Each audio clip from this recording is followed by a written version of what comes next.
How's it going, guys? Thank you for watching another video here on Knife Reviews 365. We're going to continue looking back at some of my early knife reviews when the channel's name was Reload Hawaii. We're going to be having a look at two more kukris, the Butcher and the Hunter. And if you haven't seen the last knife review I did, I'll leave a link for it right up here. All you gotta do is click on that box.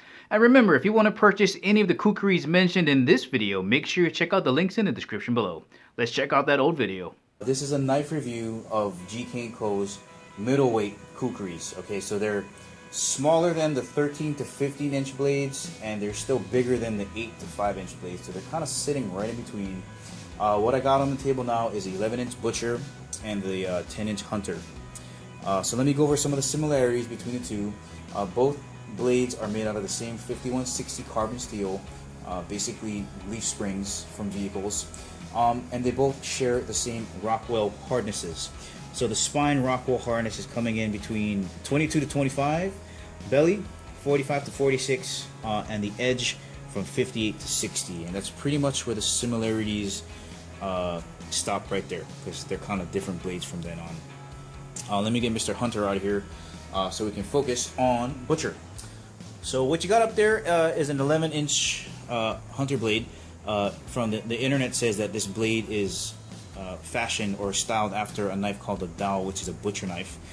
Let me get this guy out so we can have a look at the sheath here. Again, buffalo leather, black. We can see the stitching in here. Pretty decent job again. There we go. And just like the other knife sheaths, there's a loop here to lash it to your leg to keep it from bouncing around, keep it stable when you're running around the field. Riveting, that's reversible again. And you got the stitching in the front here. And you got the two blades, which is the Carta and the Checkmate. Again, one is for field sharpening, which is the blunt, and the sharper one here for finer cutting in the field. And as always, both of them will ride here. This one does come with these two blades. The Hunter does not. If you notice that when I bring it out, you won't see these two accessories included in there. And again, that's the sheath. Let's talk about the actual knife for a little bit. I want to start off with the handle, because initially I didn't really like, this, because there's gold in it. I'm not a really gaudy person, and I really didn't like this brass cap at the ending here. I thought it was just like the ugliest thing in the world, and I didn't really like this. I'm a fan of the American Eagle pommel, where it's got like a beak and it looks like an eye. And let me tell you, this pure ignorance. I'm in love with the shape of this handle, because the kukris are so belly heavy, blade heavy. This actually acts as an excellent balancing mechanism, because it's going to push on this portion of your palm. And if I flip this over, you notice that this is just perfectly fit, and these grooves just fall perfectly in between your fingers, and you just have an excellent grip on this. You have an excellent hinge motion, and just a solid grip on this thing. Still not a fan of the brass color, but the shape of this rosewood handle is excellent. And for those of you who are thinking the same way that I did, don't discount it, man. It's pretty good. So basically what you got going on here is a 5-inch rosewood handle. You notice the absence of riveting in here, because it's not a full tang blade. It's a rat tail. It's probably ending right about here. So some people kind of freak out and go, well, it's wood. Is it going to split if I crack it too hard? Hey, it's a possibility, because it's not a full tang blade. Then you got your brass bolster up here. You see GK&Co here. Paul on either side. The presence of the Cho there, we went over that on the past couple videos.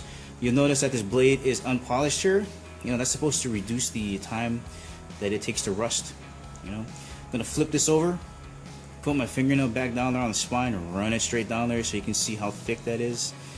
Just like all the other kukris we've reviewed, man, that thing goes all the way down to such a sharp point. Evidence of a little bit of a swedge here, So for me, when I see that, I'm automatically thinking stab and chop with this thing. So even though it's called the Butcher and it is fashioned after the dowel, I would say that this is an actually really good for stabbing as well. And the blade is pretty thin too. Also, weight about 1.7 pounds, so it's kind of heavy. 5-inch handle, 11-inch blade. Overall, it comes in at about 16 inches. That's the Butcher. Again, man, love that handle. Let me get the Hunter in here. And the Hunter here, again, was not a fan of this guy here. But here he is. you can see that the profile, even in the casing, is already thinner. So let me get this guy out here so we can have a look at the leather sheath it comes with. Pretty thin. It's really simple. It's just got stitching on both sides. Again, the leg lash here at the bottom, and then you have a loop for your belt at the top. Button clasp to stop the handle from bouncing around. So you know, that's about the best as that can be. Not too complicated in there. The blade itself, as you can see here, is a full tang. You can see the blade running straight through here, and again, the riveting that's going to go straight through the tang to the other side. Excellent finger grooves. You can see that there's a lanyard loop here, so you can kind of put a lanyard there to kind of, you know, lash it around your wrist when you're chopping at things. And the handle is made out of buffalo horn, and you can kind of see here some areas are white. Beautifully done. Again, you can see the tang running through the edge of the blade here. Only complaint I got on these is I think they're, you know, very beautiful.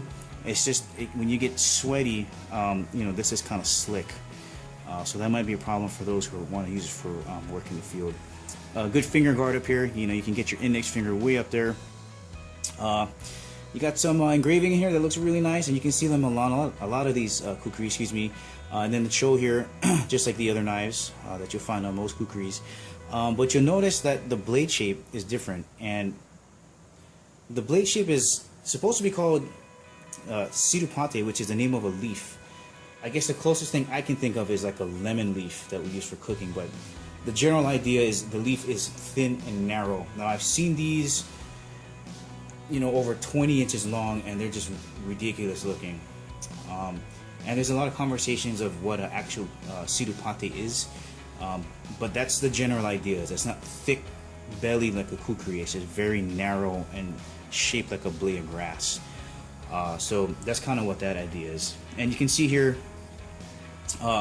the spine is a lot, you know, thinner than the other knife. So thinner profile all the way around. The other knife, the Butcher 1.7, this is 1.1 pounds, so it's a lot lighter, and from what I read, it's a favorite because of its thinness of the profile and weight. A lot of people like to use this as a self-defense weapon. I mean, I think this thing is massive, but I'm pretty sure the ones they're carrying might be a little bit smaller.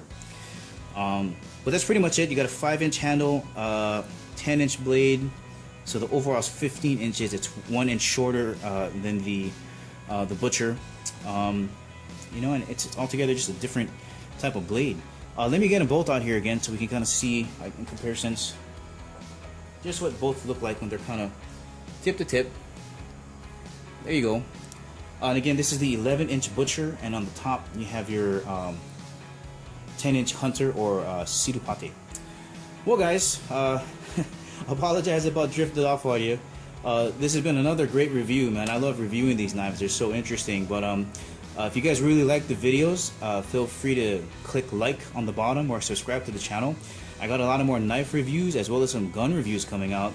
But until then, hey man, this has been Brother Kimo, and thanks for tuning in. I'll catch you next time.